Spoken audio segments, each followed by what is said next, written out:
தேவனின் பாவத்தின் தோஷத்தை மன்னித்தீர். இதற்காக சகாயத்தின் காலத்தில் பக்திகளை நோக்கி இன்னும் ஜீவான் அப்பொழுது வந்தாலும் அதை அமையாததால் நீர் எனக்கு மரணமாயிருக்கிறீர். என்னை நீர் இக்கட்டுக்கு விலக்கி காக்க ரட்சணை பாடங்களை சூழ்ந்து கொள்ளும்படி செய்வீர். நான் உனக்கு போதித்து நீ நடக்க வேண்டிய வழியை உனக்கு காட்டுவேன்.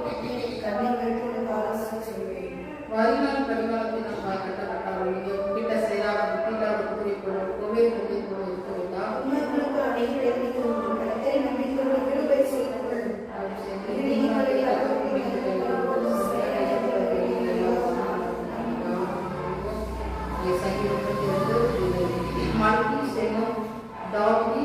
போதக சங்கீதம். அந்த சங்கீதம் ஒரு போதக சங்கீதமாக இருக்கிறது. இதுல இங்கே ஒரு மனிதனுடைய பாவங்கள் மன்னிக்கப்பட்டவன் எப்படி காணப்படுவான், மன்னிக்கப்படாதவனுடைய பாவங்கள் மன்னிக்கப்படாத மனுஷனுடைய காரியங்கள் எப்படி இருக்கும்ங்கிறத சொல்லப்பட்டிருக்கிறது.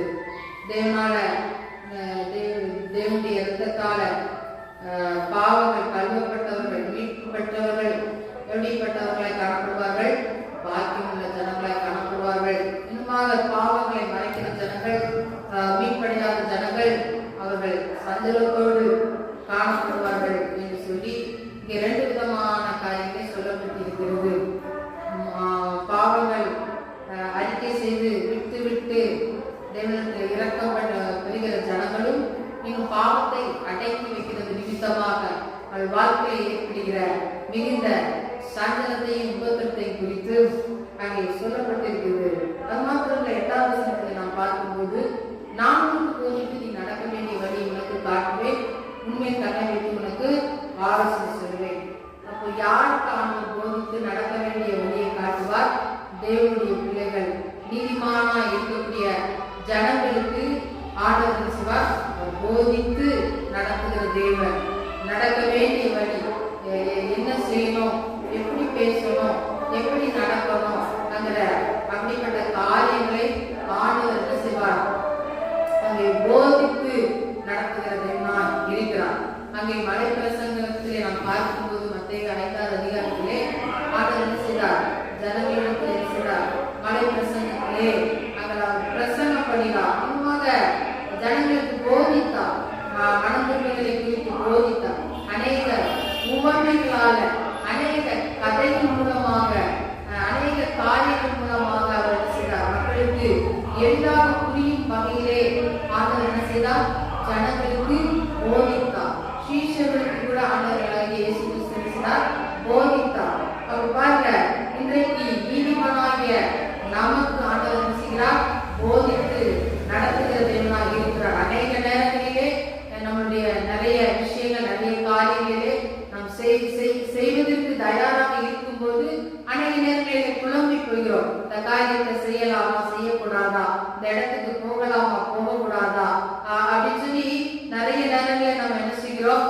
யோசிக்கிறோம், கலங்கி போகிறோம். அப்படிப்பட்ட ஒரு சூழ்நிலையை நாம் தேவனிடத்திலே நாம் கேட்கும் போது ஆண்டவர் நமக்கு தெளிவான நல்ல ஆலோசனைகளை ஆண்டவர் இயேசு கிறிஸ்து நமக்கு கிடைச்சுவார், அறிகிற தேவனாய் இருக்கிறார். அது மாத்திரமல்ல, ஒரு சிறிய சாமுவேல் தேவாலயத்தில் நான் காணப்பட்டான். அந்த சாமுவேலோடு ஆண்டவராய் இயேசு கிறிஸ்து செய்தார், பேசினார். அப்பா, எங்களுக்கு ஆண்டவராய் இயேசு கிறிஸ்து பேசுகிற தேவன். எதை குறித்து பேசுகிற தேவன்? அங்கே பாவத்தை குறித்து, நீதியை குறித்தும் கண்டித்து உணர்த்துகிற தேவன். ஆண்டவராய் இயேசு கிறிஸ்து நம்ம பாவம் செய்தால் ஆண்டவர் என்ன செய்வார்? அதை உணர்த்துவார். கண்டித்து பேசுகிற தேவனாய் இருக்கிற தேவனுடைய பிள்ளைகளே, உண்மையான ஒரு நீதிமானாய் நீங்கள் காணப்படுவீர்கள் என்றால் ஆண்டவராய் இயேசு கிறிஸ்து உங்களோடு என்ன செய்வார்? அவர் பேசுகிற தேவனாய் இருக்கிறார். அவர்களுக்கு போதித்து அவர் நடக்க வேண்டிய வழியை என்ன செய்வார்? காட்டுகிற தேவனாய் இருக்கிறார். அப்போ அப்படிப்பட்ட கிருபைகளை நாம் பெற்றுக்கொள்ளணும்னா நம்ம என்ன செய்யணும்? நம்ம தேவனிடத்திலிருந்து பாவ மன்னிப்பை பெறணும். ஒவ்வொரு நாளும் நம்ம தேவனுடைய சமூகத்திலே பாவங்களை அறிக்கையிட்டு மன்னிப்பை பெற்று அங்கே அப்படிப்பட்ட பரிசுத்தமுள்ள ஜீவிக்கிற ஜனங்களாய், நீதிமான்களாய் நாம் காணப்படும் போது ஆண்டவர் நமக்கு என்ன செய்வார்? போதித்து நடத்துவார். அங்கே வசனத்தின் மூலமாக, வார்த்தையின் மூலமாக, பாடல்களின் மூலமாக, சொப்பனங்கள் மூலமாக, தரிசனங்கள் மூலமாக ஆண்டவர் என்ன செய்வார்? நம்மோடு போதித்து என்ன செய்வார்? நடத்துகிற தேவனாய் இருக்கிறார். அப்புறம் நீ நடக்க வேண்டிய வழியை என்ன செய்வார்? காட்டுவார். இந்த வழியில நடக்கணும் அப்படிங்கிற வழியை ஆண்டவர் என்ன செய்வார்? காட்டுவார். இப்ப நம்மளுடைய ஞானத்தின் வழி நம்ம நடந்தோம்னா என்ன ஆகும்? அநேக நேரங்களே அது தோல்வியில செஞ்சிடும், முடிஞ்சிடும், அது வேதனையில முடிஞ்சிடும். ஆனா தெய்வ ஞானத்தினால, தெய்வனுடைய வழிகாட்டுதலின்படி நம்ம நடத்தப்படும் போது அது மிகுந்த ஒரு ஆசீர்வாதமா இருக்கும். தேவனுடைய பிள்ளைகளே, ஒரு சமயத்திலே என்னுடைய மூத்த மகள் அவர் கொச்சியிலே படித்துக் கொண்டிருக்கும் போது அது தெரியாத ஒரு புதிதான ஒரு இடம், அந்த ஊரு, அந்த மக்கள் எல்லாம் அறிமுகம் இல்லாத ஒரு ஜனங்கள். அப்படியாக பிரயாணத்துக்காக இருக்கும் போது அங்கே ஒரு தேவனுடைய பிள்ளையை ஆண்டவர் என்ன செய்தார்? முன்குறித்து வைத்திருந்தார். அதை வெளிப்படுத்தி காட்டினார். அவர்கள் என்ன செய்தார்கள்? அவர்களுடைய தேவனுடைய ஆலோசனையை கொடுத்து அதன்படியாக அங்கே போக வேண்டிய இடத்திற்கு போகும்படிக்கான நல்ல பாதையை ஆண்டவர் என்ன செய்தார்? ஏற்படுத்தி கொடுத்தார். புதிய இடம், தெரியாத இடம், தெரியாத மக்கள். அப்படிப்பட்ட இடங்களிலே எப்படி போவது, என்ன செய்வது என்று சொல்லி கலங்கி நிற்கும் போது ஆண்டவராய் இயேசு கிறிஸ்து முன்குறித்து முன்னதாகவே தேவனுடைய பிள்ளையை ஆண்டவர் என்ன செய்து நியமித்து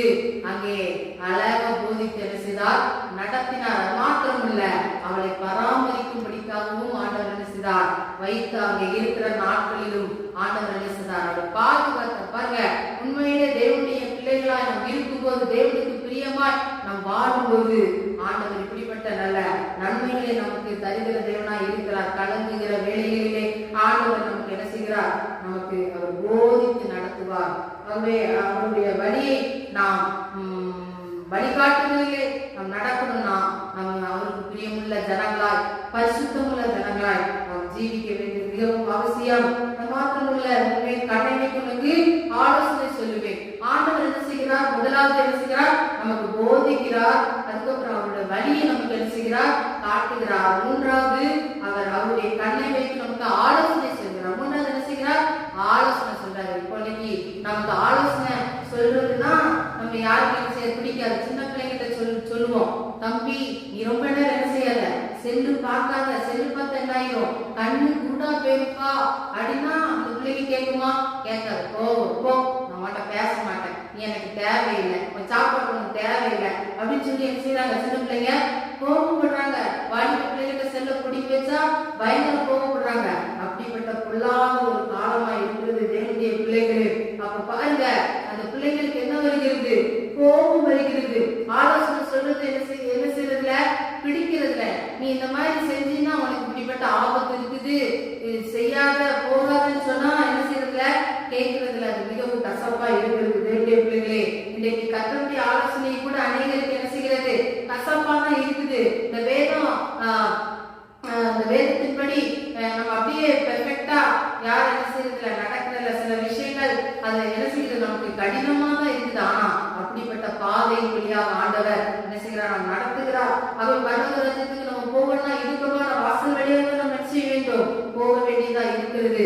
ஆகவே இந்த சத்தியத்தை நாம் பின்பற்றி நாம் நடக்கிற ஜனங்களா இருக்க வேண்டும். தேவனுடைய ஆலோசனையை நாம் என்ன செய்ய வேண்டும்? பெற்று இந்த ஆலோசனைப்படி நடக்கிற பிள்ளைகளாய் நம்ம என்ன செய்ய வேண்டும்? ஜீவிக்க வேண்டும். ஆண்டவர் என்ன செய்வார்? நமக்கு ஆலோசனை சொல்லுகிற தேவனாய் இருக்கிறார். அப்ப யாருக்கு ஆலோசனை சொல்லுவார்? தேவனுடைய பிள்ளைகளுக்கு, தேவனுடைய சத்தத்தை கேட்கிற பிள்ளைகளுக்கு, தேவனுடைய சத்தத்தின்படி கீழ்ப்படுகிற பிள்ளைகளுக்கு ஆண்டவர் என்ன செய்வார்? நல்ல ஆலோசனைகளை என்ன செய்வார்? சொல்லுவார். அப்ப அப்படிப்பட்ட நல்ல ஆலோசனை வேண்டுமா? இன்றைக்கு நல்ல ஆலோசனைகளை வேண்டும் என்றால் நீங்கள் தேவனுடைய சமூகத்திலே காத்திருக்க வேண்டும். தேவனுடைய பிள்ளைகளே, அது மாத்திரம் 10ஆம் வசனம், நீ துர்மார்க்கருக்கு அநேக வேதனை என்று கர்த்தரை நம்பி இருக்கிறோனோ கிருபை சொல்லு. துர்மார்க்கமான மக்களுக்கு என்ன உண்டு? அநேக வேதனைகள் உண்டு. அவர் வாழ்க்கையில் என்ன இருக்குது? வேதனை இருக்குது. ஆனா நீதிமானுக்கு என்ன இருக்குது? வேதனை இருக்குது. சங்கீதம் 34:17 நீதிமானுக்கு வர துன்பங்கள் அநேகமா இருக்கு, கர்த்தர் அவன் எல்லாவற்றிலிருந்து விடுவிப்பார். அப்ப நீதிமானுக்கு துன்பம் என்ன இருக்குது? அநேகமா இருக்குது அப்படின்னு சொல்லி சங்கீதம் 34 சொல்லப்பட்டிருக்கிறது. அப்ப நீதிமான்களுக்கு அநேக துன்பங்கள் என்ன செய்கிறது? இருக்கிறது. ஆனா அவனுக்கு ஆண்டவர் அவருடைய பலனை கொண்டு, வசனத்தை கொண்டு அவனை தேய்ச்சி அவனை பலப்படுத்தி அதை கடக்க பண்ணுகிற தேவனாய் இருக்கிறார். அதை மேற்கொள்ளக்கூடிய பலனை யாருக்கு தருகிறார்? நீதிமான்களாகிய நமக்கு தருகிறார். ஆனா துன்மார்க்கமான ஜனங்களுக்கு என்ன இல்லை? அவங்களுடைய துன்பத்தை வேதனையும் கடக்கக்கூடிய பலன் அவர்களுக்கு இல்லை. ஏன் அவங்களுக்கு அந்த பலன் இல்லைன்னா அவர்களுக்குள்ள ஆண்டவர் இயேசு கிறிஸ்து இல்ல, அவர்களுக்குள்ள ஜீவன் இல்ல, அவர்களுக்குள்ள இருள் இருக்கிற அப்படின்னால அவர்களால் என்ன செய்ய முடியவில்லை? வேதனையை, துன்பத்தை மேற்கொள்ள முடியவில்லை. தேவனுடைய பிள்ளைகளே, அப்போ கர்த்தரை நம்பி இருக்கிற பிள்ளைகளை என்ன செய்யும்? கிருபை சூழ்ந்து கொள்ளும். அப்போ நீங்க அவரை நம்பி இருக்கீங்களா? முழுவதும் நீங்க அவரையே நீங்க நம்பி இருக்கீங்கன்னா அவருடைய கிருபை உங்களை எப்பொழுது என்ன செய்யும்? ஒரு சூழ்ந்து இருக்கு, ஒரு பாதுகாப்பு, ஒரு கவசத்தை போல அவருடைய கிருபை, அவருடைய இரக்கம் என்ன செய்யும்? சூழ்ந்திருக்கும். யாரு சூழ்ந்திருக்கும்? கர்த்தரை நம்புகிற பிள்ளைகளுக்கு. அப்ப பாதி கர்த்தரை நம்பி பாதி உலகத்தை நம்புகிற ஜனங்களுக்கு அல்ல, கர்த்தரையே முழுவதுமாய் நம்பி இருக்கிற ஜனங்களுக்கு ஆண்டவருடைய கிருபை எப்பொழுதும் சூழ்ந்து கொள்கிறதா இருக்குது. ஆகவே இந்த சங்கீதத்தில் நாம் தியானித்தோம். அங்கே பாவங்கள் மன்னிக்கப்பட்டவர்களுடைய ஆசீர்வாதம், பாவங்களை மூடி மறைக்கிறவருடைய வாழ்க்கையில் காணப்படுகிற சஞ்சலம், இன்னுமாக ஆண்டவருடைய போதித்து வழி நடத்துதல், அவருடைய வழி, அவருடைய ஆலோசனை, மாத்திரமல்ல கர்த்தரை நம்புகிற பிள்ளைகளுடைய ஆசீர்வாதங்களை குறித்து பார்த்திருக்கிறோம். தொடர்ந்து நம்ம அதன்படி நடப்போம். கர்த்தரை ஆசீர்வதிப்பாங்க. கர்த்தருக்குள் மகிழ்ச்சியாக இருப்பதே நமது பலன் என்று சொல்லப்படுகிறது. வாசிகள் ஆதியாகமத்தின் புஸ்தகம் 28ஆம் அதிகாரம் 15ஆம் வசனம். ஆதியாகமம் 28ஆம் அதிகாரம்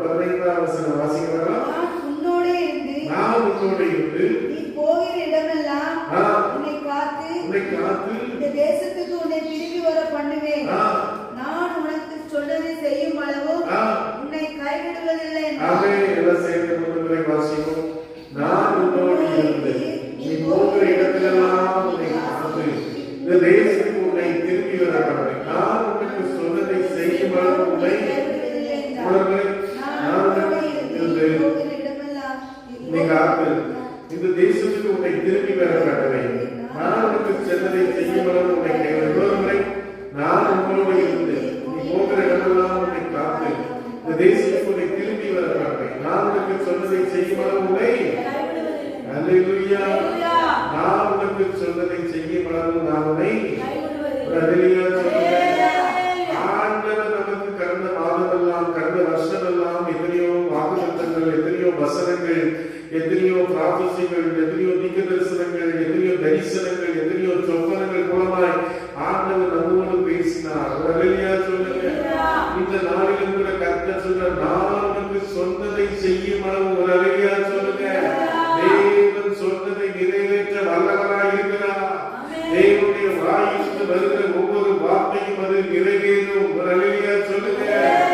காலங்கள் ஆனாலும் வருஷங்கள் ஆனாலும் கர்த்தர் எனக்காக யாவையும் செய்து முடிவார்கள் சொல்ல மக்கள் விசுவாசத்தோடு கரங்களை உயர்த்தி அல்லேலூயா சொல்லுங்க.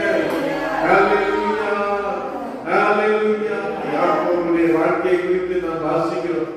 யாக்கோபு அவருடைய தாய் ரெபெக்காவுக்கு பிறந்த மகன், இரண்டாவது மகன். தகப்பன் ஈசாக்கு ரெபெக்காவுக்கு குழந்தை இல்லாமல் இருக்கும்போது 20 வருஷங்கள் குழந்தைகளை அவனுக்காக அவன் தேவ சமூகத்தை மன்றாடுகிறவனாய் காணப்பட்டான். ஒரு அல்லேலூயா சொல்லுங்க. என்னிடத்திலே நான் ஒரு சாட்சியை விட்டேன், ஒரு சகோதரியுடைய சாட்சியை நான் கேட்டேன். ஒரு அல்லேலூயா சொல்லுங்க. அந்த சகோதரியுடைய வாழ்க்கையிலே புருஷன் ஒரு பயங்கரமான குடிகாரர். இவர்கள் ஆண்டுடைய ஆலயத்தில் போகிற ஒரு மகள் பயங்கரமாய் குடித்துவிட்டு வீட்டிலே பிரச்சனை பண்ணி அடித்து உதைத்து இருந்தபோது அந்த சகோதரி தீர்மானித்தார்களா, இந்த புருஷனோடு நான் வாழ மாட்டேன், இவனை விட்டு நான் பிரிந்து சென்று போகிறேன், நான் உனக்கு டைவர்ஸ் அப்ளை பண்ண போகிறேன் என்று சொன்னாங்க. அல்லேலூயா அல்லேலூயா. அவருடைய சகோதரி வீட்டிலே போய் வாழ்க்கை ஆண்டவர் சொன்னாரா, நீ அந்த புருஷனோடு போய் வாழ். ஒரு அல்லேலூயா சொல்லுங்க. ஒரு அல்லேலூயா சொல்லுங்க. அவர்கள் சொன்னார்கள், அந்த புருஷன் எனக்கு பிடிக்கல, இவன் குடிகாரனா இருக்கிறான், வீட்டுக்கு ஒழுங்கா சம்பளம் கொடுக்க மாட்டான், என்ன அடிக்கிறான், என்ன உதைக்கிறான், இவனோடு நான் வாழ மாட்டேன் என்று சொன்ன சகோதரியோடு ஆண்டவர் சொன்னா, நீ அவனோடு சேர்ந்து வாழ். ஒரு அல்லேலூயா சொல்லுங்க. நீ அவனுக்கு அடங்கியிரு. ஒரு அல்லேலூயா சொல்லுங்க. அவனுக்கு கிட்டத்தட்ட 8 வயசுல ஒரு மகன், 8 வயசுல 7 வயசுல ஒரு மகன் இருந்தான். ஆனாலும் அந்த சகோதரி போய் அந்த கணவனோடு அவர்கள் வாழ ஆரம்பித்தார்கள். ஒரு அல்லேலூயா சொல்லுங்க. ஒரு நாள் வந்தது, அருமையான தெய்வ பிள்ளைகளே, அந்த சகோதரன் வந்து அந்த சகோதரிடத்தில் சொன்னார், முழங்கால் படித்து நீ எனக்காக ஜெபிக்க வேண்டும். ஒரு அல்லேலூயா சொல்லுங்க. அவர் நினைச்சிருக்கிறார், போய் ஒரு சகோதரி, ஒரு குறி சொல்லுகிற ஒரு சகோதரிடத்தில் போய் அவர் குறி பார்த்திருக்கிறார். அப்போது அவர் சொல்லியிருக்கிறார், உனக்குள்ளே ஒரு பெரிய அசுத்தம் இருக்கிறது, அது உன்னை மனைவி ஜெபித்தால் தான் அது மாறும் என்று சொல்லி. ஒரு அல்லேலூயா சொல்லுங்க.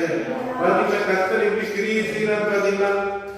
மனைவியை எட்டி உதைக்கிறவன், மனைவியை கண்டாலே அடிக்கிறவன், பிடிக்காத மகன் அந்த சகோதரியிடத்திலே வந்து முழங்கால் படிக்க சொன்னானா, நீ எனக்காக ஜெபிக்க வேண்டும், எனக்கு இருக்கிற அந்த அசுத்த ஆவியை மாறுபடியாக நீ ஜெபிக்க வேண்டும் என்று சொன்னான். அவர் அல்லேலூயா சொல்லுங்க. நடந்த காரியம் என்ன நடந்தது? அருமையான தேவர்களே, கர்த்தர் அந்த சகோதரி பரிபூர்ணமாய் விடுவித்தார். அல்லேலூயா. இப்போது அந்த சகோதரி ஒரு பெரிய சாட்சியாக இருக்கிறார்கள். குடும்பமாய் ஆண்டுடைய ஊழியத்தை செய்து கொண்டு ஏன் சொல்கிறேன் என்றால், அருமையான தேவர்களே, நம்முடைய காரியங்களுக்காக நாம் காத்திருந்து ஜெபிப்பது அவசியமாக இருக்கிறது. அல்லேலூயா. இன்னைக்கு நம்ம ஃபாஸ்ட் ஃபுட் மேகி வாங்குறோம், மேகியை கொண்டு வெந்நீர் ஊற்றினா அது என்ன ஆயிடுது?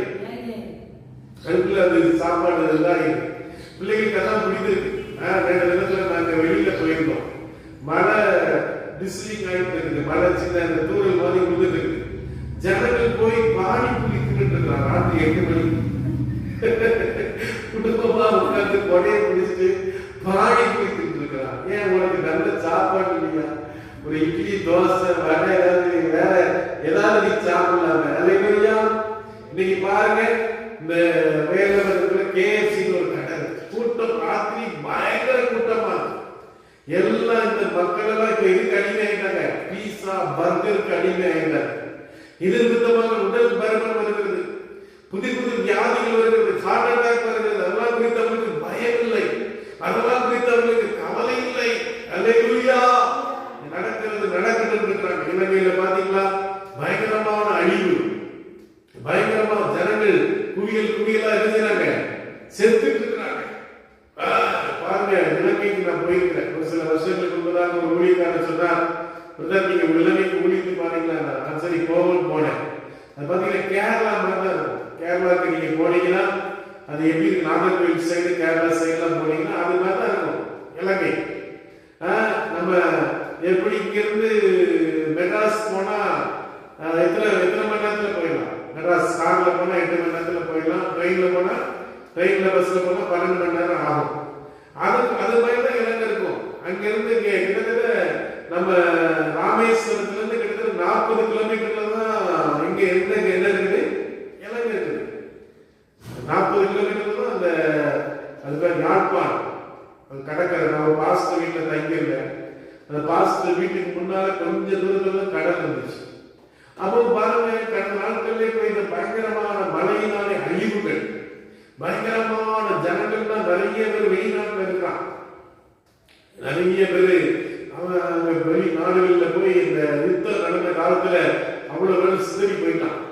சிதறி போய் வெளிநாடுகள்ல தான் போய் அங்க போய் தஞ்சா போய் இருக்கான். அவங்க பாருங்க, அவங்க சம்பாதிச்சு அனுப்புற பணங்கள் எல்லாம் இருந்தது. கடந்த நாட்களில் நான் எப்படி அந்த கேரளாவிலே எப்படி பயங்கர அழிவுகள் உண்டானதோ, ராத்திரி வேளையிலே ஜனங்கள் 150 பவுன் 200 பவுன் நகை வச்சதெல்லாம் எதுக்குள்ள போயிடுச்சு, பூமிக்குள்ள போயிடுச்சு, எடுக்கவே முடியாது, அப்படியே புதஞ்சி போயிடுச்சு. நெருக்கத்துல பெரிய பணக்காரா இருந்தவன் நாட்கள் என்ன ஆயிட்டான், ஏழையால் மாறிட்டான். சாப்பாடு கிடைக்குமா ஐயா, ட்ரெஸ் கிடைக்குமா ஐயா, எனக்கு உதவி செய்யாங்கிற நிலைமைக்கு மாறிவிட்டார். சொல்லுங்க, இந்த யாக்கோபுடைய வாழ்க்கையிலே அருமையான தெய்வ பிள்ளைகளே, அவன் நினைச்சுட்டான், அவனுடைய தகப்பன் காத்திருந்தான், அவனுடைய தாய் காத்திருந்தார்கள், 2 பேரும் இடைவிடாமல் நல்லா ஜெபித்தார்கள். கர்த்தர் அவர்கள் 2 பிள்ளைகளை கொடுத்தார். சொல்லுங்க, மூத்தவன் ஏசா, 2வது பேர் என்னது யாக்கோபு. சொல்லுங்க, நம்முடைய வாழ்க்கையிலே நடந்த காரியம் என்னவென்றால், இந்த ஏசா ஒரு முரட்டாட்டமானவன். அவனுக்கு நல்ல வில் வித்தையிலே வீரன், நல்ல அப்படி அம்பு வச்சு எய்து என்ன பண்ணுவான், அழுத்தானா அங்க எந்த மானை அடிச்சிருவான், எந்த அந்த மிளான்னு சொல்லுவாங்க அதை அடிச்சிருவான், எந்த பறவை அடிச்சு கொண்டு வருவான். நல்ல டேஸ்டா குழம்பு வச்சு தகப்பனுக்கு கொடுப்பான் ஈசாக்கு. அவனுக்கு ரொம்ப பிடிக்கும். சொல்லுங்க, அவனுக்கு ரொம்ப பிரியமானவன். யாக்கோபு யாருக்கு பிரியமானவன்? யாருக்கு பிரியமானவன்? தாய்க்கு பிரியமானவன். அல்லேலூயா. ஒரே தாய் தகப்பனுக்கு பெற்ற பிள்ளை. இந்த பிள்ளை யாரு பிள்ளை? அப்பா பிள்ளை. இந்த பிள்ளை யாரு பிள்ளை? அம்மா பிள்ளை. பாத்தீங்களா, நம்ம பிள்ளைகளுக்கு அப்படி வித்தியாசம் காட்டக்கூடாது. 10 பிள்ளை பெற்றாலும் 10 பிள்ளை எப்படி பார்க்கணும், ஒரே போல பார்க்கணும். இது அம்மா பிள்ளை, இது அப்பா பிள்ளை. இன்னைக்கு அநேக வீடுகளில் பிள்ளைகள் ஒரு தம்பி, ஒரு குட்டி தம்பி இருந்தான். அவனோட தாய் தகப்பனை ரொம்ப நேசித்து வளர்த்தாங்க. திடீர்னு இன்னொரு தம்பி அவங்களுக்கு பிள்ளை பிறக்கணும்னு ஆசை வந்துருச்சு. அப்போ 2வது பிள்ளை பிறந்தவொடனே அந்த பையனை கொஞ்சம் நேசிக்கிறது என்ன பண்ணாங்க, விட்டுட்டாங்க. உடனே என்ன பண்ணான், இந்த பையன் ராத்திரி தூங்கும் போது தலையாணி வச்சு என்ன பண்ணான், இந்த குழந்தை என்ன பண்ணா, கொலை பண்ணிட்டான். கடைசியில் அவனை போலீஸ் பிடிச்சி ஜெயில கொண்டு போய் என்ன பண்ணிட்டாங்க. இப்ப 2 பிள்ளையும் இல்லாம போயிடுச்சு. அப்ப 2 பிள்ளைகளை நமக்கு எத்தனை பிள்ளை கொடுத்தாலும் அந்த பிள்ளைகளை எப்படி பார்க்கணும், ஒரே போல நேசிக்கணும். அல்லேலூயா. ட்ரெஸ் எடுத்தா ஒரே போல செய்யணும், எடுக்கணும். மூத்த பிள்ளைக்கு ஒரு மாதிரி, 2வது பிள்ளைக்கு ஒரு மாதிரி நம்ம எடுக்கணும். கடைசியில் அது நம்ம மேல அந்த பிள்ளைகளுக்கு வெறுப்பு உண்டாங்க. அல்லேலூயா. இங்கே 2 பிள்ளைகள் பிறந்தார்கள். ஒரு பிள்ளை தகப்பன் பிள்ளை, ஒரு பிள்ளை தாய் பிள்ளை. அல்லேலூயா. இப்படியாக இருக்கும்போது ஒரு நாள் ஏசா வேட்டையாடிட்டு வரலாம். இவன் யாக்கோபு கொஞ்சம் கூழ்லாம் செய்வான். கூழ்லாம் அவன் ப்ரிப்பேர் பண்ணிட்டு இருக்கும்போது அந்த கூழ் பசியில, தம்பி கொஞ்சம் கூழ் கொடுத்தா அப்படின்னு கேட்டான். உடனே அவன் சொன்னான், தந்திரமா, சேஷ்டபுத்திர பாகம் இல்ல, அப்பா உனக்கு சொத்துல அதிகமா கொடுத்துருக்காங்களா, அதெல்லாம் என் பேரை எழுதி கொடுத்துரு. சொல்லுங்க, எவ்வளவு பொருளாதாரம் பாத்தீங்களா. ஒரு கூழுக்காக, 1 நேர ஆகாரத்துக்காக சொத்தையே எழுதி வாங்கினவன். இப்போ ஒரு நாள் ஈசாக்கு சொன்னா, நான் உன்னை ஆசீர்வதிக்கணும், நீ நல்ல வேட்டையாடி நல்ல சமைச்ச உணவை கொண்டு வா, அதை நான் சாப்பிட்டு நான் என்ன பண்ணணும், நீ ஆசீர்வதிக்கணும்னு சொன்னான். சொல்லுங்க, இந்த ரெபெக்கா கேட்கிறான், இந்த ஏசா ஆசீர்வதிக்கப்படக்கூடாது, யாக்கோபு தான் ஆசீர்வதிக்கப்படணும், எப்படியாவது ஆசீர்வாதத்தை தடுத்து நிறுத்தணும்னு சொல்லி இந்த யாக்கோபுக்கு ட்ரெஸ் எல்லாம் அவனுக்கு முடி இருக்கும். 2 பேருக்கு வித்தியாசம் என்னன்னா, நெஞ்சில யாருக்கு நிறைய முடி வந்து இந்த ஏசாக்கு இருக்கும், யாக்கோபுக்கு இருக்காது. அதனால அந்த ஒரு ஆட்டு தோலெல்லாம் நெஞ்சில போட்டு அவனை ஏசா மாதிரி ஆக்கி தகப்பனத்துல போய் ஆசீர்வாதத்தை திருட்டுத்தனமா பெற்று கொண்டான். ஒரு ஹல்லேலூயா சொல்லுங்க. ஹல்லேலூயா, ஹல்லேலூயா. இப்போது ஏசாக்கு கோபம் வருது. ஓ, என்னுடைய சிரேஷ்டபுத்திர பாகத்தை எடுத்துட்டான், என்னுடைய ஆசீர்வாதத்தை எடுத்துட்டான், இவனை கொல்லாம விடமாட்டேன். ஒரு ஹல்லேலூயா சொல்லுங்க. பாத்தீங்களா சகோதரத்துல விரோதத்தை பாத்தீங்களா? ஒரு சின்ன காரியங்கள், ஒரு சின்ன மனவர்த்தங்கள், சகோதரத்துல விரோதங்களை காயின் ஆபேல் 2 பேரும் இருந்தார்கள். 2 பேரும் கர்த்தருக்கு காணிக்கை செலுத்தும்படியாய் போனார்கள். கர்த்தர் ஆபேலுடைய காணிக்கையை அங்கீகரித்தார். காயினுடைய காணிக்கை இருந்ததுல அங்க என்ன பண்ணிக்கணும்? எதுக்காக கர்த்தர் அங்கீகரிக்கல? ஒருவேளை என் வாழ்க்கையில் ஏதாவது குறை இருக்குமா, ஏதாவது பிரச்சனை இருக்குமா அப்படின்னு தன்னை ஆராய்ந்து பார்க்காதபடி தன்னை சொந்த சகோதரர்கள் பாராமல் அவன் என்ன செய்தான்? கொலை செய்தான். ஹல்லேலூயா. அதுவே 5 வயசுல அண்ணன் தம்பி, 10 வயசுல யாரு?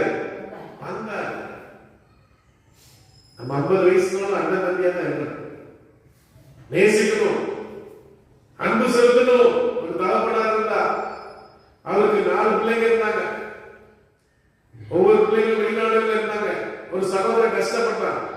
ஒரு நாள் எல்லா பிள்ளைங்களையும் கூப்பிட்டா, டேய் வாங்க, தம்பி கஷ்டப்படுறான், அவனுக்கு என்ன கடன் பிரச்சனை இருக்கு, எல்லா கடனையும் அடைச்சு விடுங்க, அவனுக்கு தேவையான உதவியை செய்யுங்க.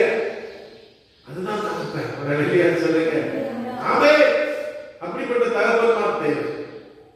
எல்லாரையும் ஒரே மாதிரி நேசிக்கிற தகப்பன்கள் தேவை. ஒரு ஹல்லேலூயா சொல்லுங்க. ஹல்லேலூயா. அவருடைய யாக்கோபுடைய வாழ்க்கையிலே ஓ பிரைஸ் லார்ட், அவன் உயிருக்கு பயந்து ஒன்றும் எடுக்காதபடி அவன் ஓடுகிறான். அவன் தாய் சொன்னா, ஏய் நீ போய் அங்க லாபான் இருக்கிறான், மாமா வீடு இருக்குது, நீ அங்க போய் இருடா அப்படின்னு சொன்னான். ஒரு ஹல்லேலூயா சொல்லுங்க. இந்த ஆபிரகாம் இந்த ஆராடை விட்டு கண்டவன். அவன் சாகிற வரைக்கும் 185 வருஷம் வாழ்ந்தான். அவன் சாகிற வரைக்கும் நடந்து போல. மகனுக்கு பெண் பார்க்கணும்னு நினைச்ச போது கூட தன்னுடைய வேலைக்காரனாக எலியேசரை அனுப்பி வச்சான்.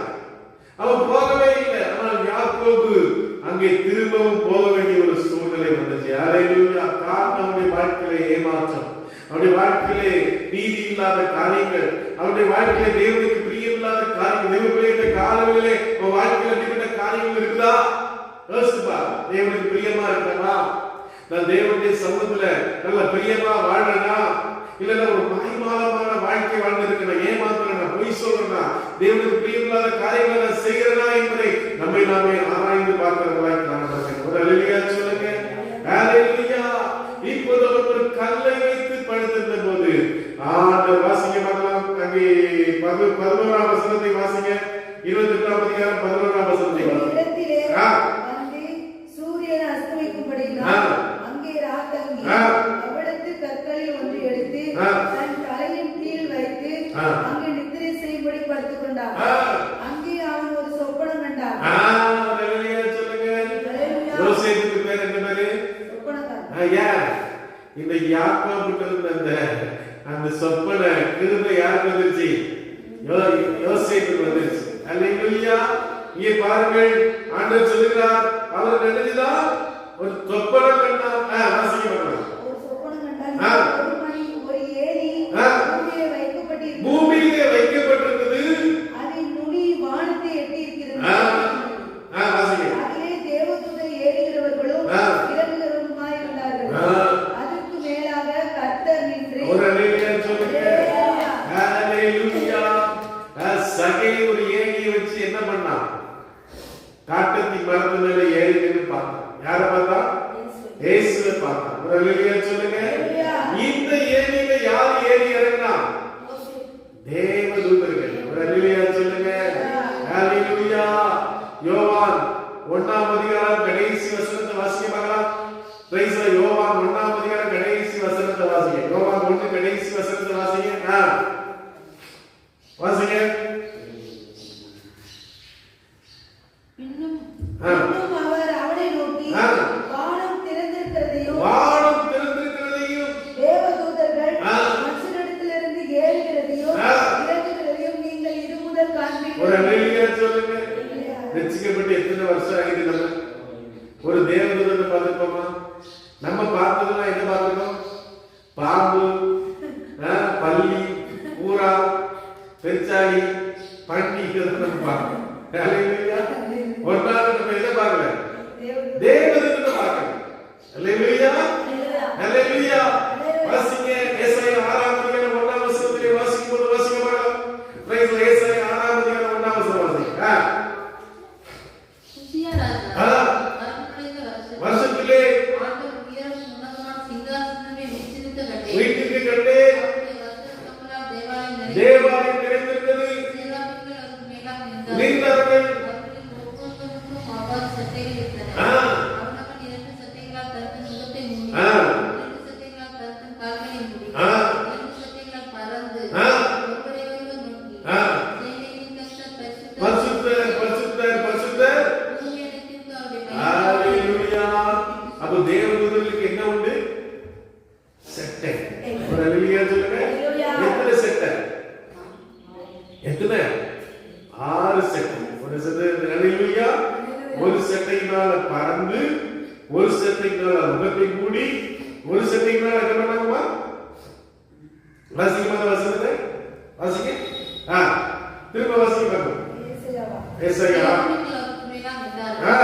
அவர்களில் ஒவ்வொருவருக்கும் அவ்வாறு சட்டைகள் அவ்வாறு சட்டைகள் கொடுக்கப்பட்டது. அவனவன் 2 சட்டைகளால் தன் முகத்தை மூடி, முகத்தை மூடி, 2 சட்டைகளால் தன் கால்களை மூடி, கால்களை மூடி, 2 சட்டைகளால் பறந்து ஆ, ஒருவரையொருவர் நோக்கி, சேனைகளின் கர்த்தர் பரிசுத்தர் பரிசுத்தர் பரிசுத்தர், ஆ. பூமி அனைத்திற்கு அவருடைய மகிமையால் ஒரு நிறைந்திருக்கிறது. அல்லேலூயா சொல்லுங்க. தேவதூதர்கள் இந்த 6 சட்டை, 2 சட்டை வச்சு முகத்தை மூடினாங்க, 2 சட்டை வச்சு காலை மூடினாங்க, 2 சட்டைகளால் பறந்து. அல்லேலூயா. வாயை வைத்து அவர்கள் சொன்னார்கள், சேனைகளின் கர்த்தர் பரிசுத்தர் பரிசுத்தர் பரிசுத்தர், பூமி அனைத்தவருடைய மகிமையால். அல்லேலூயா. அல்லேலூயா. அப்ப தேவதூதர்கள் என்ன பண்றாங்க? மேலே ஏறி இறங்கி வராங்க. அல்லேலூயா. அல்லேலூயா. வேதம் சொல்லுங்க, தேவதூதர்கள் பணிவிடை ஆவிகளாய் இருக்கிறார்கள். தேவதூதர்கள் உடைய பாதம் கவிழாதபடி அவர்கள் தங்கள் கைகளில் என்ன செய்வார்களா? ஏந்தி கொண்டு போவார்கள். தேவதூதர்கள் நம்முடைய ஜெபங்களை பரலோகத்துக்கு எடுத்துக்கொண்டு அங்கிருந்து ஜெபத்துக்கு பதிலை கொண்டு வருகிற ஒரு தேவ பிள்ளைகளாக இருக்கிற நல்ல கரங்களை கட்டி கத்தரை சோதனை. ஹalleluya. தேவ பிள்ளைகளே, நம்முடைய கண்கள் பரலோகத்தை பார்க்க வேண்டும், நம்முடைய கண்கள் இயேசுவை பார்க்க வேண்டும், நம்முடைய கண்கள் தேவதூதர்களை பார்க்க வேண்டும். ஒரு அல்லேலூயா சொல்லுங்க. ஒரு நாள் தானியேல் உபவாசத்தில் ஜெபித்த போது, ஓ பிரைஸ் தி லார்ட், தானியேலின் புத்தகம் 10ஆம் அதிகாரத்தில் சொல்லப்பட்டிருக்கிறது. அங்கே கேப்ரியல் என்று சொல்லக்கூடிய ஒரு தூதன் அவனுக்கு முன்பாக வந்து, ஓ சொன்ன பிரியமான தானியேலே, நீ வேண்டிக் கொள்ளும் போதே கட்டளை வெளிப்பட்டது. எல்லா கரங்களை தட்டி கட்டளை சோதனை பண்ணுங்க. அல்லேலூயா. இந்த வருஷத்தின் கடைசி நாட்களில் நீ உபவாசம் இருந்து ஜெபிக்கும் போது கர்த்தருடைய விண்ணப்பங்களை கேட்பார். அல்லேலூயா. நல்ல கிறிஸ்தவ தேவர்களில் உபவாசம் இருந்து ஜெபிக்கணும்.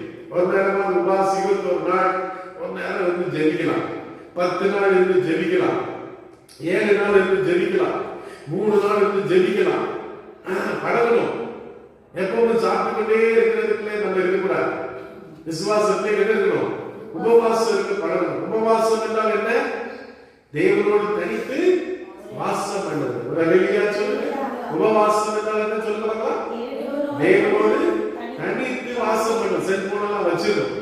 நான் ரஷ்யா ஒரு தடவை போயிருக்கும்போது அங்க என்கவுண்டர் ஒரு ப்ரோக்ராம் வச்சிருக்கேன். எனக்கு என்னது என்கவுண்டர்? நம்ம என்ன சொல்லுவோம்? ஒருத்தரை சுட்டு, ஒரு ரவுடியை சுட்டு கொள்றதுக்கு பார்த்தாங்க. இது என்கவுண்டர். ஆண்டவரோடு கூட எப்படி யாக்கோபு இருந்தாங்க. அதே போல என்னன்னா 3 நாள் அவங்க என்ன செய்ய மாட்டாங்க? உபவாசம் இருப்பாங்க. 3 நாள் செல்போன் கொடுக்க மாட்டாங்க. அவங்க போய் தனியா ஒரு இடத்துல என்ன செய்யணும்? உபவாசம் இருந்து அப்பதான் அவங்களுக்கு ஞானஸ்தானம் கொடுப்பாங்க. இல்லையா சொல்லுங்க. ஆமா, ரஷ்யா ஒரு கம்யூனிஸ்ட் நாடு. அங்க என்ன செய்றாங்க? என்கவுண்டர் வச்சிருக்காங்க. 3 நாள் செல்போன்லாம் கிடையாது. 3 நாள் யார்ட்டையும் பேச மாட்டாங்க. 3 நாள் சாப்பாடு கிடையாது. 3 நாள் அவர்கள் தேவனோடு கூட இருந்தவரை ஞானஸ்தானம் கொடுப்பாங்க. ஒரு அல்லேலூயா சொல்லுங்க. அருமையான தேவ பிள்ளைகளே, பாருங்க, அங்க யாக்கோபுடைய வாழ்க்கையிலே அவனும் ஒரு எந்த சகோதரனை ஏமாற்றினான், தகப்பனை ஏமாற்றினான், வெறுமையாய் வந்து கொண்டிருக்கிறான். கோலும் தடியுமா இருக்கிறான். அல்லேலூயா. தலையாணி எல்லாம் ஏதோ வச்சு பட்டிருக்கான். கல்லுதான் தலைக்கு தலைவாங்க. ஹalleluya சொல்லுங்க. அப்ப ஆண்டவருடைய சொப்பனத்தில் தரிசனமாகிறார். ஹalleluya. நம்மை வெறுமையாக்கும் போது என்ன சொல்றது? தம்மை தாமே வெறுத்து அடிமையின் வெறுமையாகணும். நம்ம யார் இந்த வருஷத்தின் கடைசி நாட்கள்ல வெறுமையாகணும். சில நாட்கள் தேவ சமூகத்தில் காத்து ஜெபிக்கணும். சில நாட்கள் தேவ சமூகத்தில் நம்ம நிதானித்து பார்க்கணும். என் வாழ்க்கையில குறைகள் இருக்குதா? நான் எல்லாத்துலயும் கரெக்டா இருக்கு. நல்லா இந்த வருஷத்துல நல்லா ஜோம் பண்ணனா, இந்த வருஷத்துல வேதத்தை வாசித்தனா, இந்த வருஷத்துல பரிசுத்தமா இருந்தனா, இந்த வருஷத்துல பொய் பேசாம இருந்தனா, கெட்ட வார்த்தை பேசாம இருந்தனா, மத்தவங்களுக்கு தீங்கு செய்யாம இருந்தனா, என் வாழ்க்கை தேவனுக்கு கரெக்டா இருக்குதா? ஆண்டவரே இன்னும் கிருபை எங்களுக்கு தாங்க. ஹalleluya. உம்முடைய வல்லமை எங்களுக்கு தாங்க. இன்னும் புதிய வருஷத்துல புதிய அபிஷேகத்தோடு, புதிய பலத்தோடு, புதிய அன்றைய கிருபையோடு நான் கடந்து செல்லுமே, எனக்கு உதவி செய்யணுமே சொல்லி ஜெபிக்கணும். ஹalleluya சொல்லுங்க. கர்த்தர் மேலாக என்று சொன்னார். நீ தகப்பனாகிய ஆபிரகாமின் தேவனும் ஈசாக்கின் தேவனுமாகிய கர்த்தர் நீ படுத்திருக்கிற பூமியை உனக்கு உன் சந்ததிக்கு தருவார். ஹalleluya சொல்லுங்க. அதுக்கு அர்த்தம் என்ன? அதுக்கான தெய்வமே ஆபிரகாமை பார்த்து சொன்னார், ஆபிரகாமை கிழக்கும் வடக்கும் தெற்கும் நட, நீ கால் மிதிக்கிற பூமியை உனக்கு தருவேன் என்று சொன்னார். இங்கே ஆண்டவர் யாக்கோபுக்கு சொன்னார், நீ படுத்திருக்கிற பூமியை உனக்கு தருவேன் என்று சொல்கிறார். ஹalleluya சொல்லுங்க.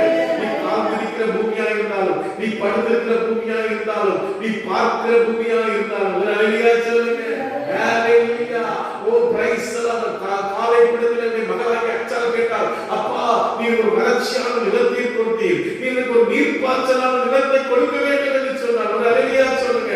காலை சொன்னா, ஓ யார் போய் அந்த ஏனோக்கியரை, யார் போய் பிரைஸ் தி லார்ட் அங்க இருக்கிற ஜனங்களை முரட்டாட்டமுள்ள ஜனங்களை முறியடிக்கிறார்களோ அவர்களுக்கு நான் கொடுப்பேன் என்று சொன்னார். நல்ல கரங்களை தட்டி கர்த்தரை ஸ்தோத்திரம் பண்ணுங்க. அதுக்கான தேவனே இன்னைக்கு தேவர்களாக நீங்கள் சோம்பேறிகளா இருக்க கூடாது. ஹalleluya. ஹalleluya. ஆண்டவருக்கு கடைசியில என்ன செய்யறது கூட தேவ சமூகத்துல காத்து ஜெபிக்கணும். நான் இந்த தேசத்தை சுதந்திரிப்பேன், நான் இந்த மக்களை சுதந்திரிப்பேன், நான் இந்த பட்டணத்தை சுதந்திரிப்பேங்கிற ஒரு வைராக்கியம் நமக்குள்ளே கடந்து வர வேண்டும். ஹalleluya சொல்லுங்க. ஹalleluya.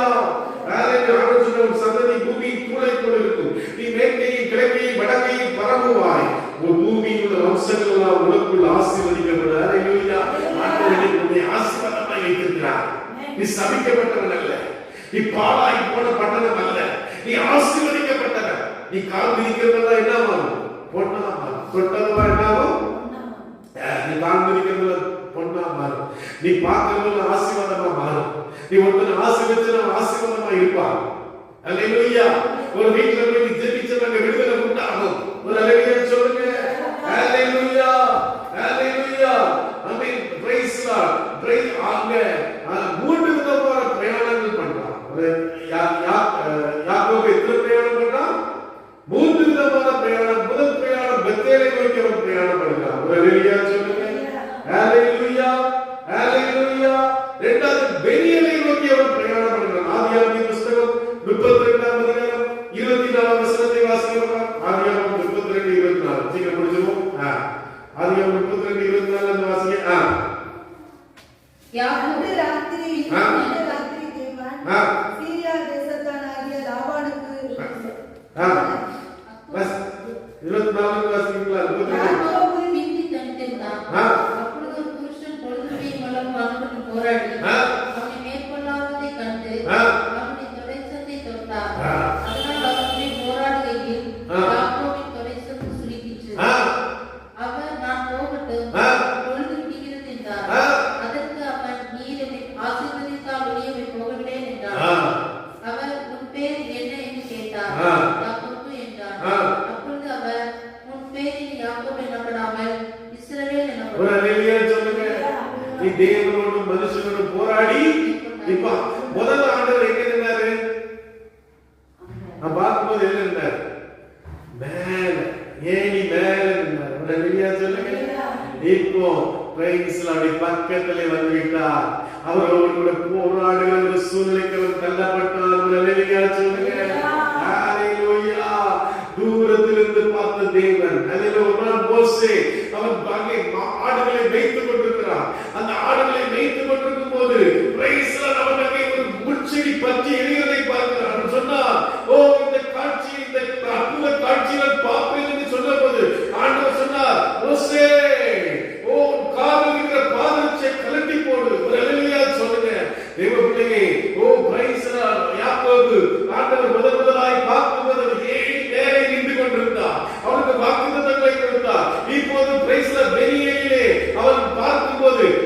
அவரோடு போராடுற அளவுக்கு, அவரோடு சண்டை போடுற அளவுக்கு, அவரோடு ஆசீர்வாதத்தை பெறுகிற அளவுக்கு பக்கத்தில் நெருங்கி விட்டான். ஹல்லேலூயா சொல்லுங்க.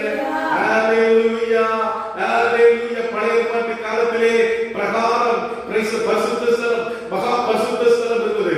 பிரகாரத்துக்கும் பரிசுத்த ஸ்தலத்துக்கும் மகா பரிசுத்த ஸ்தலத்துக்கும் இடையே பெரிய திரைச்சீலை காணப்பட்டது. ஹல்லேலூயா சொல்லுங்க.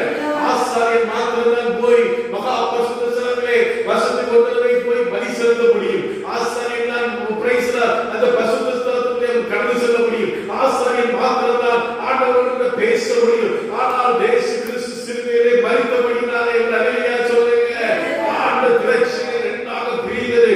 ஓ பிரைஸ் தி பிரகாரத்திலே நின்று கொண்டிருந்த தேவ பிள்ளைகளாகிய நாம் இன்னைக்கு மகா பரிசுத்த ஸ்தலத்திலே ஆண்டவரோடு நெருங்குகிற கிருபை கண்டவர் எல்லா காரியங்களையும் சொல்றாங்க. ஒரு நாளிலே யாக்கோபு பார்க்கும்போது ஆண்டவர் பிரைஸ் ஏணிக்கு மேலே நின்று கொண்டிருந்தார். ஓ ஒரு நாளிலே யாக்கோபு பிரைஸ் ஆண்டவரோடு போராடுகிற அளவுக்கு, ஆண்டவரோடு போராடி ஆசீர்வாதத்தை பெற்றுக்கொள்கிற அளவுக்கு கர்த்தரை கொண்டு வந்தார். எல்லா காரியங்களையும் சொல்றாங்க. ஹல்லேலூயா. இரண்டாவது அவர் கத்தியத்தை கடந்து வருகிறார். ஆதியாகமம் 35ஆம் அதிகாரம் 1 முதல் 3 வசனங்களை வாசிக்கலாம். ஆதியாகமம் யாக்கோபை நோக்கி, நீ எழுந்து பெத்தேலுக்கு போய் அங்கே குடியிருந்து உன் சகோதரனாகிய ஏசாவின் முகத்திற்கு விலகி ஓடிப் போகிற போது உனக்கு தரிசனமான தேவனுக்கு அங்கே ஒரு பயப்படுத்தி உண்டாக்கினார். அப்பொழுது யாக்கோபு தன் வீட்டாரையும் தன்னோடு கூட இருந்த மற்ற அனைவரையும் நோக்கி, உங்களிடத்தில் இருக்கிற அந்நிய தெய்வங்களை விலக்கி போட்டு உங்களை சுத்தம் பண்ணி கொண்டு உங்கள் வஸ்திரங்களை மாற்றுங்கள். நாம் எழுந்து பெத்தேலுக்கு போவோம், வாருங்கள். எனக்கு ஆபத்து நேரிட்ட நாளில் என் விண்ணப்பத்துக்கு உத்தரவு அருள் செய்து நான் நடந்த வழியிலே என்னோடு கூட இருந்த தேவனுக்கு அங்கே ஒரு பயப்படுத்தி உண்டாக்குவேன் என்றார். அப்பொழுது அவர்கள் தங்கள் கையில் இருந்த எல்லா அந்நிய தெய்வங்களையும் தங்கள் காதலிகளையும் யாக்கோபிடத்தில் கொடுத்தார்கள். யாக்கோபு அவைகளை சீகம் ஊர் அருகே இருந்த ஒரு கர்வாலி மரத்தின் கீழ் புதைத்து போட்டார். பின்பு பிரயாணம் புறப்பட்டார்கள். அவர்களை சுற்றிலும் இருந்த பட்டணத்தாருக்கு தேவனாலே பயங்கரம் உண்டானதினால் அவர்கள் யாக்கோபின் குமாரனை பின்தொடராதிருந்தார்கள். யாக்கோபும் அவனோடு கூட இருந்த எல்லா ஜனங்களும் கானான் தேசத்தில் உள்ள பெத்தேல் என்னும் லூசுக்கு வந்தார்கள். அங்கே அவன் ஒரு பலிபீடத்தை கட்டி தன் சகோதரனுடைய முகத்துக்கு தப்பி ஓடி போன போது அங்கே தனக்கு தேவன் தரிசனமானபடியால் அந்த ஸ்தலத்திற்கு ஏல் பெத்தேல் என்று பெயரிட்டான். ஓ பிரைஸ் ஹல்லேலூயா சொல்லுங்க. ஹல்லேலூயா. பெத்தேலிலே இருந்த யாக்கோபு, பெனியேலுக்கு கடந்து வந்த யாக்கோபு இப்போ ஏல் பெத்தேலுக்கு கடந்து வருகிறார். ஹல்லேலூயா சொல்லுங்க. ஹல்லேலூயா ஹல்லேலூயா. பெத்தேலிலே யாக்கோபு இருக்கும்போது ஆண்டவர் ஏணி மேலே இருந்தார். ஹல்லேலூயா சொல்லுங்க.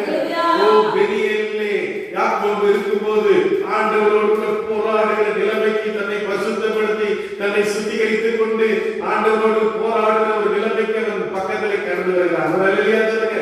ஏன் பெத்தேலிலே அவன் கடந்து வரும்போது அவன் குடும்பம் முழுவதையும் ஹல்லேலூயா கர்த்தராகிய இயேசு கிறிஸ்துவை விசுவாசி நீயும் உன் வீட்டாரும் நீங்க என்ன செய்யுங்கள், ரட்சிக்கப்பட்ட குடும்பத்தை பரிசுத்தப்படுத்துகிறார். ஹல்லேலூயா. முதலாவது தன்னை பரிசுத்தப்படுத்துகிறார். இரண்டாவது பிரைஸ் தி லார்ட் ஸ்தோத்திரம் praise the lord. Oh praise the lord. அவனை முதலாவது கர்த்தர் அவனை சுத்திகரிக்கிறார்.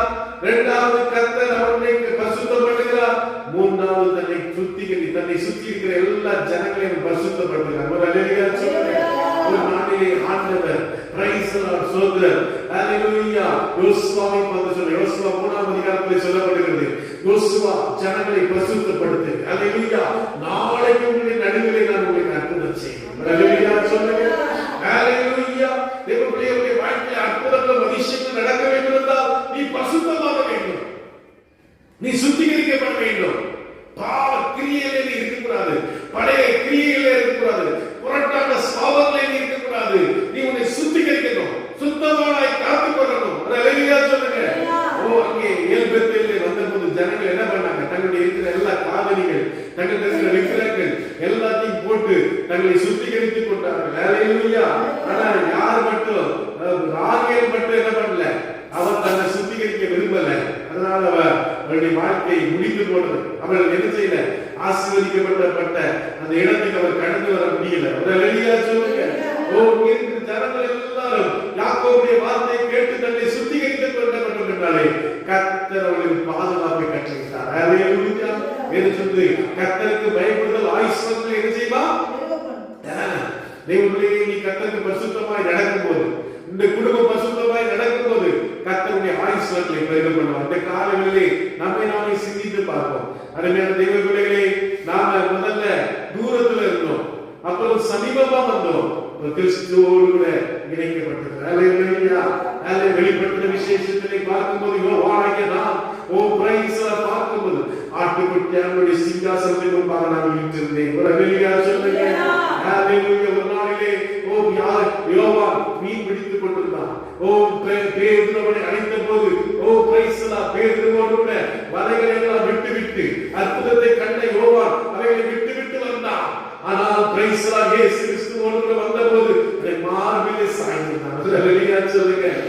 இயேசு கிறிஸ்து ராஜாவாய் வீற்றிருக்கும் போது அல்லேலூயா சிங்காசனத்துக்கு முன்பாக பணிவோடு கூட பரிசுத்தத்தோடு கூட கண்ணீர் நிறைந்தவனாய், பரிசுத்தம் உள்ளவனாய், ஆத்மாவில் மிக்கவனாய், பக்தியிலே போடப்பட்டவனாக கூட அந்த பாடுகளை, அந்த பிரச்சனைகளை, அந்த சோர்வுகளை யாரும் இல்லையேங்கிற அந்த உணர்வுகளை எல்லாம் விட்டு ஆண்டவரோடு கூட பரிசுத்த ஆவியானவரோடு கூட ஆட்டுக்குட்டியானவரோடு கூட அவரோடு கூட வீட்டிருக்கிறவனாய் காணப்படும். அருமையான தேவ பிள்ளைகளே, ஆண்டவர் இப்படிப்பட்ட ஒரு நெருக்கத்தை உங்களோடு கூட விரும்புகிறார்.